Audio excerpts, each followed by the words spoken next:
বিধানসভা নির্বাচন ২০২৬ নিয়ে সরগরম পশ্চিমবঙ্গ। এই বিধানসভা ভোটকে পরিচালনা করার দায়িত্বে রয়েছেন ভারতের নির্বাচন কমিশনারের সঙ্গে রাজ্য নির্বাচন কমিশনার এবং রাজ্য নির্বাচন কমিশনও। আমরা এখন দেখে নেব ভারতের সংবিধানের ১৫ নং অংশে অর্থাৎ পার্ট ১৫ ৩২৪ থেকে ৩২৯ নং ধারা পর্যন্ত নির্বাচন কমিশন সম্পর্কে বিস্তারিত তথ্য দেওয়া রয়েছে ভারতের সংবিধানে। ১৯৫০ সালের ২৫শে জানুয়ারি ভারতের সংবিধানে নির্বাচন কমিশন যুক্ত হয়েছিল। এখন ২৫শে জানুয়ারিকেই ভোটার দিবস হিসাবে ধরে নেওয়া হয় বা পালন করা হয় ভারতবর্ষে। ৩২৪ নং ধারায় কমিশন গঠন, নির্বাচন পরিচালনা ও নিয়ন্ত্রণ সম্পর্কে তথ্য দেওয়া রয়েছে। ভারতের সংবিধানের ৩২৫ নং ধারায় কোনো ব্যক্তিকে ধর্ম, জাতি, বর্ণ বা লিঙ্গের ভিত্তিতে ভোটার তালিকা থেকে বাদ দেওয়া যাবে না বলে ঘোষণা করা রয়েছে। ৩২৬ নং ধারায় লোকসভা ও বিধানসভায় সার্বজনীন প্রাপ্তবয়স্ক ভোটাধিকারের ভিত্তিতে নির্বাচিত হবে, এটা বলা রয়েছে।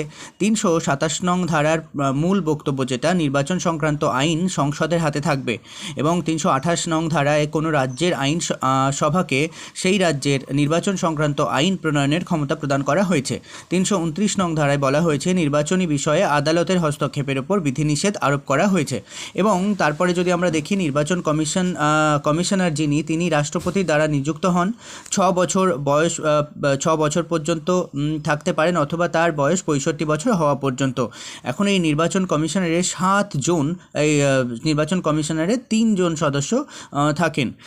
এই ২৯শে এপ্রিল যে ভোট গ্রহণ হবে পশ্চিমবঙ্গ বিধানসভা নির্বাচন ২০২৬-এর ক্ষেত্রে, সেখানে মাত্র 7টি জেলায় হবে এবং ১৪২টি আসনে নির্বাচন হবে আর ফলাফল ঘোষণা হবে ৪ মে ২০২৬।